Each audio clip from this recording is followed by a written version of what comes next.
الحمدللہ رب العالمین والصلاة والسلام علی اشرف الانبیاء والمرسلین وعلی آلہ واصحابہ اجمعین اما بعد فاعوذ باللہ من الشیطان الرجیم بسم اللہ الرحمن الرحیم فقد لبثت فیکم امرا من قبلہ افلا تعقلون صدق اللہ مولانا العظیم۔ ربیع النور شریف کا مہینہ اپنی آب و تاب کے ساتھ چل رہا ہے۔ حضور نبی کریم صلی اللہ علیہ وسلم کی دو زندگیاں ہیں، ایک زندگی جو 40 سال تک ہے اور پھر دوسرے 23 برس جو 63 سال تک ہے، نبوی زندگی اور اس سے پہلے والی زندگی۔ عقیدہ وہی ہے جو جمہور اہل سنت کا ہے۔ سرکار دو عالم صلی اللہ علیہ وسلم نبی تھے جب آدم اور حوا مٹی اور پانی میں تھے، اس بحث میں نہیں جاتے۔ اللہ کے نبی صلی اللہ علیہ وسلم نے 40 سال مکہ میں گزارے۔ ان 40 سالوں میں کوئی ایک بندہ ایسا نہیں تھا جس نے کبھی رسول پاک صلی اللہ علیہ وسلم کے لیے کوئی ایسا لفظ سوچا ہو جو انسانی یا سلیم الفطرت تقاضوں کے خلاف ہو۔ سب کہتے تھے بہت اعلیٰ اور بہت عرفہ آدمی ہے۔ عقید عالم صلی اللہ علیہ وسلم کا جو لقب ہے صادق اور امین، یہ مدنی لوگوں نے نہیں دیا، یہ مکہ کے لوگوں کا لقب ہے۔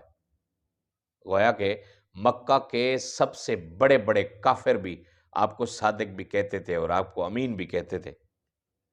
یہ 40 سال، جیسے ہی 40 سال تک اللہ کے حکم سے حضور نبی کریم صلی اللہ علیہ وسلم نے اپنی بعثت کا اعلان کیا، نبوت کا اعلان کیا، تو پورے حالات ہی چینج ہو گئے۔ جو مکہ کے لوگ آپ کو صادق امین کہتے تھے، آپ کو ساحر کہنا شروع کر دیا، آپ کو کاہن شروع کر دیا، آپ کے اوپر طرح طرح کے الزامات لگا دیے۔ قرآن اسی کو کہتا ہے لَقَدْ لَبِثْتُ فِيكُمْ أُمُرًا مِّن قَبْلِهِ أَفَلَا تَعْقِلُونَ۔ اللہ کے بندو، میں نے 40 سال زندگی کا اتنا طویل حصہ تمہارے اندر گزارا، کیا میں نے 40 سال تک اگر کچھ نہیں کیا تو اب میں غلط بولوں گا؟ اگر میں نے 40 سال تک تمہارے خلاف کچھ، یا تمہاری زندگی، تمہاری دنیا، تمہاری آخرت کے خلاف کچھ نہیں بولا، تو 40 سال کے بعد تو ویسے ہی بندہ سدھر جاتا ہے۔ عموماً اگر آپ کتابوں میں پڑھیں، جو عادتیں آپ کی 40 سال سے پہلے بن جاتی ہیں یا بگڑ جاتی ہیں، وہی رہتی ہیں آپ کی۔ اگر 40 سال تک خدا نہ خواستہ کسی بندے کے اندر بری عادت ہے چوری کرنے کی، تو 40 سال کے بعد بھی وہ چور رہے گا، پھر وہ عادت تبدیل نہیں ہوتی۔ اگر 40 سال کے اندر اندر آپ نے اپنے آپ کو چینج کر دیا تو آپ چینج ہو جائیں گے۔ جس شخص نے 40 سال تک کبھی جھوٹ نہیں بولا تھا، جس شخص نے کسی کے ساتھ خیانت نہیں کی تھی، وہ حضور نبی کریم صلی اللہ علیہ وسلم کہتے ہیں کہ کچھ سوچو تو صحیح، افلا تعقلون کا مطلب کچھ عقل تو کرو۔ یہ کیسے ہو سکتا ہے کہ 40 سال میں نے آپ کے سامنے کوئی غلط بات نہیں کی، میرے منہ سے کبھی جھوٹ نہیں نکلا، تو آخرت کے بارے میں تم سے کیسے جھوٹ بول سکتا ہوں؟ معبود کے بارے میں تم سے کیسے جھوٹ بول سکتا ہوں؟ اللہ کے بارے میں کیسے آپ سے جھوٹ بول سکتا ہوں؟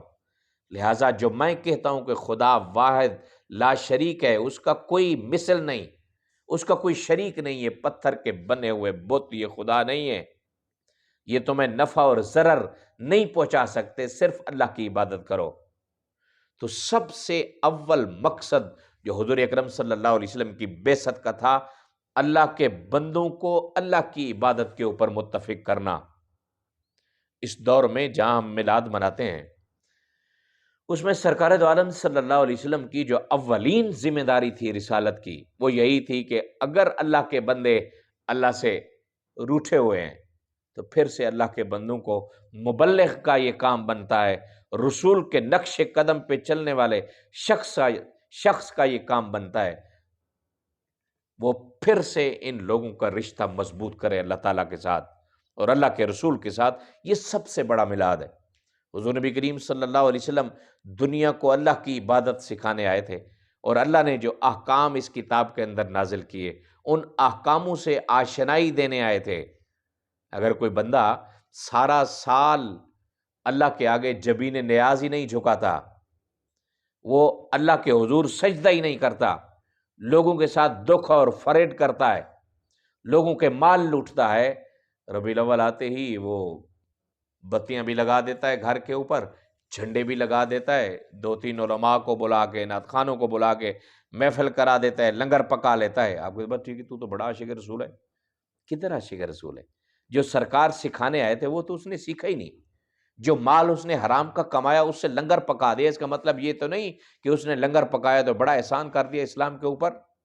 تو جو مقصد بعثت محمدی صلی اللہ علیہ وسلم ہے وہ یہ ہے کہ اللہ کی کتاب کے ساتھ اللہ کے بندوں کو جوڑیں، اور اللہ کے احکام کے ساتھ اللہ کے بندوں کو جوڑیں۔ اللہ تعالی ہم سب کو میلاد بئی طریق بھی منانے کی توفیق عطا فرمائے۔ وآخر دعوانا الحمدللہ رب العالمین۔